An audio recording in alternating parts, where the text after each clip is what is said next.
ಕಳೆದ ಕೆಲವು ತಿಂಗಳುಗಳಿಂದ ಇಂಡಿಯನ್ ಸಿನಿಮಾ ಇಂಡಸ್ಟ್ರಿನಲ್ಲಿ ಯಾವುದಾದ್ರೂ ಒಂದು ಸಿನಿಮಾ ಬಗ್ಗೆ ದೇಶಾದ್ಯಂತ ನೆಕ್ಸ್ಟ್ ಲೆವೆಲ್ ಹೈಪ್ ಇತ್ತಪ್ಪ ಅಂದ್ರೆ ಅದು ನಿತೇಶ್ ತಿವಾರಿ ನಿರ್ದೇಶನದ ನಮ್ ರಾಕಿ ಬಾಯ್ ಯಶ್ ಹಾಗೂ ರಣಬೀರ್ ಕಪೂರ್ ಸಾಯಿ ಪಲ್ಲವಿ ನಟನೆಯ ರಾಮಾಯಣ. ಇವತ್ತಷ್ಟೇ ಟ್ರೇಲರ್ ಅಫಿಷಿಯಲ್ ಆಗಿ ರಿಲೀಸ್ ಆಗಿದೆ. ನಾನು ಟ್ರೇಲರ್ ನ 3-4 ಸಾರಿ ನೋಡಿ ಫ್ರೇಮ್ ಬೈ ಫ್ರೇಮ್ ಗಮನಿಸಿ ಈಗ ನಿಮ್ಮ ಮುಂದೆ ಕುಳಿತಿದ್ದೇನೆ.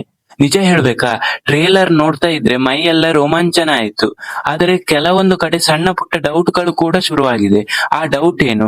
ಟ್ರೇಲರ್ ನ ಪ್ರತಿಯೊಂದು element, VFX quality, casting, background music ಮತ್ತೆ ನಮ್ ಯಶ್ ಅವರ ರಾವಣರ ಲುಕ್ ಎಲ್ಲದರ ಬಗ್ಗೆ ಒಂದಿಷ್ಟು ಫಿಲ್ಟರ್ ಇಲ್ಲದೆ ಮಾತನಾಡೋಣ.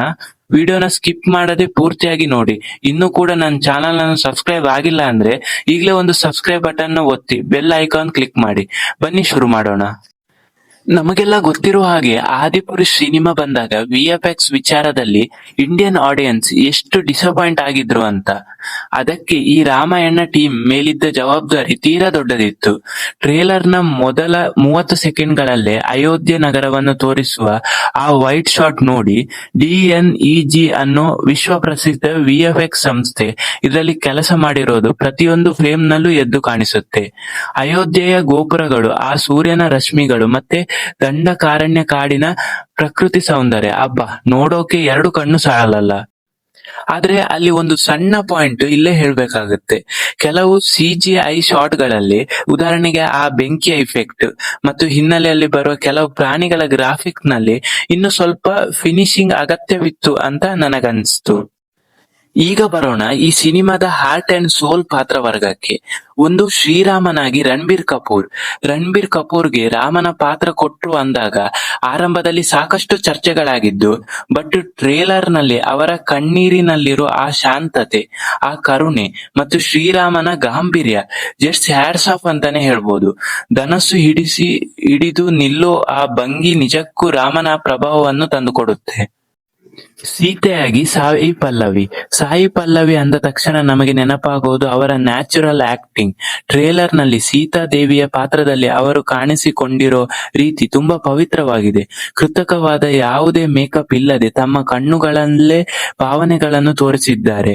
ಸೀತಾಪಹರಣದ ಸೀನ್ ನಲ್ಲಿ ಅವರ ಮುಖದಲ್ಲಿರೋ ಭಯ ಮತ್ತು ಧೈರ್ಯದ ಎಕ್ಸ್ಪ್ರೆಷನ್ ಅದ್ಭುತ. ಹನುಮಂತನಾಗಿ ಸನ್ನಿ ಡಿಯೋಲ್ ಮತ್ತು ಲಕ್ಷ್ಮಣನಾಗಿ ರವಿ ದೂಬೆ. ಸನ್ನಿ ಡಿಯೋಲ್ ಅವರ ಆಂಜನೇಯ ಅವತಾರದಲ್ಲಿ ಕಾಣಿಸಿಕೊಂಡ ಆ ಒಂದೇ ಒಂದು ಶಾಟ್ ಮತ್ತು ಅವರ ಆ ಗಂಭೀರವಾದ ಕಂಠದ ಜೈ ಶ್ರೀರಾಮ್ ಜಯಘೋಷ ಥಿಯೇಟರ್ ನಲ್ಲಿ ಖಂಡಿತ ಒಂದು ಹೋಪ್ ಕೊಡುತ್ತಂತಾನೆ ಹೇಳ್ಬೋದು. ನಮ್ಮ ಕನ್ನಡದ ಹೆಮ್ಮೆಯ ಯಶ್ ಅವರು ಲಂಕಾಧಿಪತಿ ರಾವಣ ಪಾತ್ರದಲ್ಲಿದ್ದಾರೆ ಅನ್ನೋ ಸುದ್ದಿ ಬಂದಾಗಿನಿಂದಲೇ ನಮಗೆಲ್ಲ ಕ್ಯೂರಿಯಾಸಿಟಿ ಇತ್ತು. ಟ್ರೇಲರ್ ನ ಕೊನೆಯ 45 ಸೆಕೆಂಡ್ಗಳು ಕಂಪ್ಲೀಟ್ ಆಗಿ ಯಶ್ ಮಯ. ಟ್ರೇಲರ್ ನಲ್ಲಿ ಅವರ ಎಂಟ್ರಿ ಹೇಗಿದೆ ಗೊತ್ತಾ? ಶಿವತಾಂಡವ ಸ್ತೋತ್ರದ ಹಿನ್ನೆಲೆಯ ಸಂಗೀತದಲ್ಲಿ ಲಂಕೆಯ ಸಿಂಹಾಸನದ ಮೇಲೆ ಕುಳಿತಿರುವ ರಾವಣದ ಆ ಮಹಾ ಪರಾಕ್ರಮಿ ಲುಕ್ ಅಬ್ಬಾ, ಸ್ಕ್ರೀನ್ ಮೇಲೆ ಶೇಕ್ ಆಗತ್ತೆ.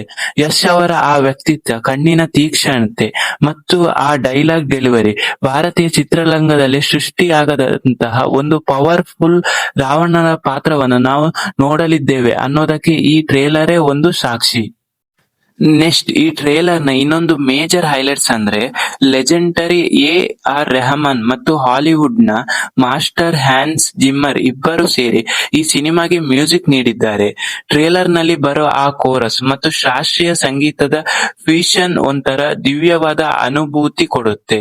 ದೃಶ್ಯದ ಎಮೋಷನ್ ಗೆ ತಕ್ಕಂತೆ ಬ್ಯಾಕ್ ಗ್ರೌಂಡ್ ಸ್ಕೋರ್ ಬೆಂಚ್ ಆಗೋ ರೀತಿ, ಅದರಲ್ಲೂ ರಾವಣನ ಸೀನ್ ಗಳಲ್ಲಿ ಬರೋ ಆ ಹೆವಿ ಮೆಟಲ್ ಮತ್ತು ಕ್ಲಾಸಿಕಲ್ ಟಚ್ BGM ನಿಜಕ್ಕೂ ನೆಕ್ಸ್ಟ್ ಲೆವೆಲ್ ಅಂತಾನೆ ಹೇಳ್ಬೋದು.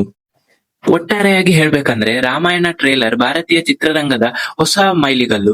ನಮಗೆ ಬಾಲ್ಯದಿಂದ ಗೊತ್ತಿರುವ ಈ ಪವಿತ್ರ ಕಥೆಯನ್ನು ಇಷ್ಟೊಂದು ಅದ್ದೂರಿಯಾಗಿ ಬಿಗ್ ಸ್ಕ್ರೀನ್ ಮೇಲೆ ನೋಡೋದೇ ಒಂದು ಸೌಭಾಗ್ಯ.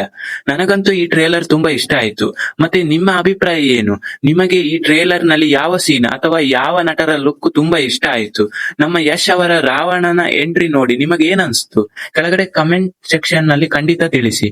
ವಿಡಿಯೋ ಇಷ್ಟ ಆಗಿದ್ರೆ ಪ್ಲೀಸ್ ಲೈಕ್ ಮಾಡಿ, ನಿಮ್ಮ ಫ್ರೆಂಡ್ಸ್ ಜೊತೆ ಶೇರ್ ಮಾಡಿ, ಹಾಗೆ ನಮ್ಮ ಚಾನಲ್ಗೆ ಸಬ್ಸ್ಕ್ರೈಬ್ ಆಗೋದನ್ನ ಮರಿಬೇಡಿ. ಮತ್ತೆ ಮುಂದಿನ ವಿಡಿಯೋದಲ್ಲಿ ಸಿಗೋಣ. ಅಲ್ಲಿವರೆಗೂ ಜೈ ಶ್ರೀರಾಮ್. ಧನ್ಯವಾದಗಳು.